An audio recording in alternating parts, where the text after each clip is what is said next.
What is it you hear today of me in this? What is it that you might have heard of him and me once upon a time? How is it that we are hearing one another? Not like grasping and making this mine and saying, here's the footnote and this shows you how I did it. Not just being influenced, but how am I being inspired?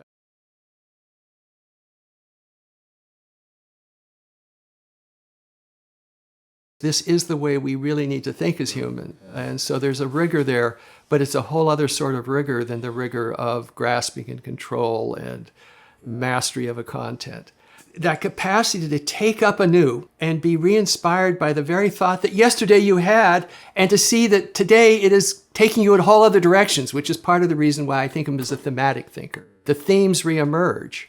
It's not just reflection, it's reflection that sort of percolates down into the human being. And then emerges back up spontaneously at a particular moment in ways somewhat anticipated, somewhat not anticipated.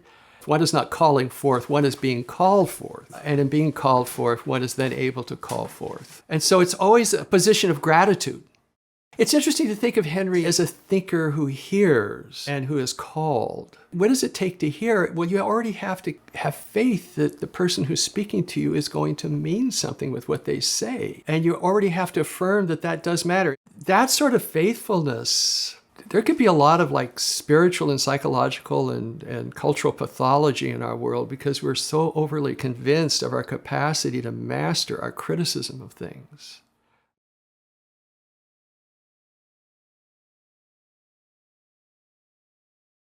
When I teach Inward Mourning, there's an early paragraph where he talks about two different orientations. One in which you have a critical orientation. You take a step back and you say, okay, this is what you've affirmed. Now, can I be aware of whether I should say yes to it or not? And oddly enough, he rejects that as the initial place of philosophy. And a lot of people, I think that's, when they read Socrates, that's what they think. All these opinions, but how do I know they're really true? I'm going to take a step back, I'm going to ascertain, and I'm not going to say yes to them until I know whether I should or not. But here's a guy who could think 50 ways at once, who, if there's anyone who could be critically masterful, it would be Henry.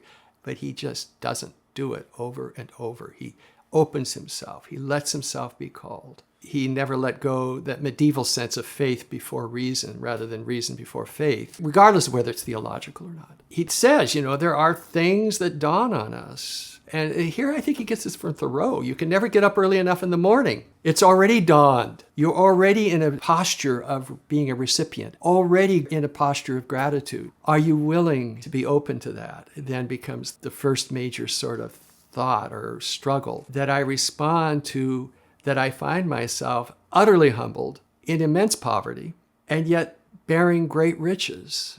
There certainly are theories in Henry. There certainly are practices in Henry, like getting up every morning and writing down what I'm thinking is a sort of practice. But it's a way of thought versus a praxis of thought or a phronesis of thought or a theory of thought. Well, what is a way? It's alive to itself as being alive to itself. He's talking about a way of life. Tao is way, and a way of life is a vocation, right? A calling. That's what I think the vocation is for him. It's to be open to revelation.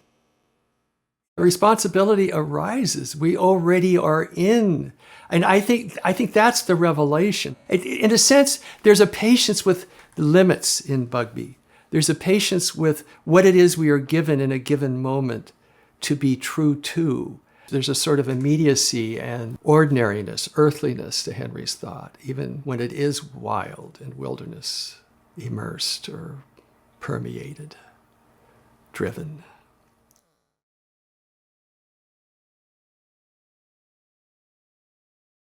Wilderness is where we come to learn about our being persons.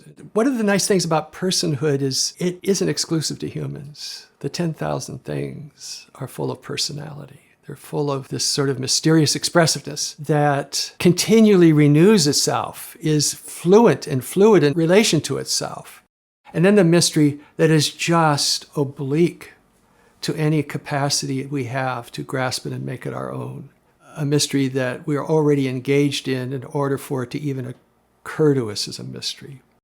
But he does make the claim that wilderness isn't about being in a place where there's no humans. It's rather being fully open to the way that the world emerges as a call for you to respond to it.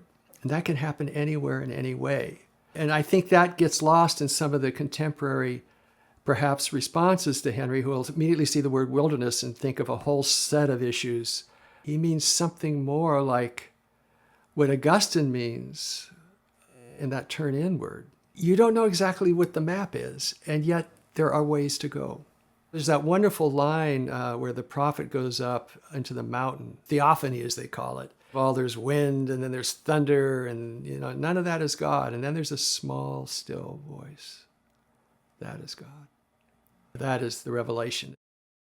Maybe another way to look at this is he's arguing for us to reinstitute or reawaken our notion of creation, not just as a sort of gift from God, but as a being instructed beyond our own means to be instructed on our own ways and our all too human ways by the way in which all other things invite us to be their attentive student. Solitude is the sort of wilderness he's talking about, not solitariness, but that place you go to where you're not in control and you wait for something to speak and you don't stop waiting until it speaks, which takes a heck of a lot of patience and a heck of a lot of faith.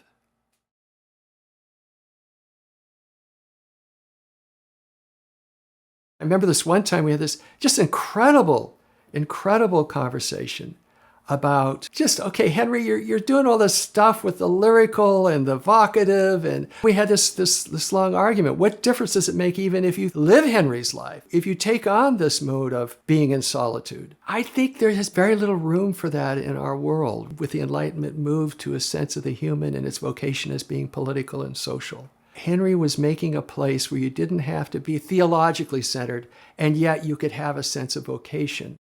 Solitude had work to do in our culture, in our world. And the work it had to do wasn't going to be prescribed by a theory of the social or a theory of the political. A lot of us, I think, are sort of lost in a world where the only difference you can make is political or social organizing. We want poetry to have something to do with it, but not just being good at poetry, not just, getting published as a poet, but something I sometimes call lyrical activism. It's like people searching one another out, and Henry's book almost becomes like the gateway drug, right? It becomes the gateway opening. It's not a drug, it's the gateway prayer, where we can sort of meet and begin to ask again how to take on this other, more obscure, but perhaps most fundamental project of all, if we're going to have a world that doesn't lose its sense of itself. The dangers are always very great, right? And the greatest danger of all is losing track of the great danger. Wildernesses are places where you're not just lost, but where the invitation is so profound that you could never have been prepared for how it's going to alter the way in which it will be heard even as you hear it. And yet that somehow is that moment. Who am I to even have asked these questions? Not assuming that at any moment you will be the one who will be the author of that answer, and yet it's emerging in you as your answer. It's that paradox, that contradiction that is embraced and then lived that makes life just wonderful.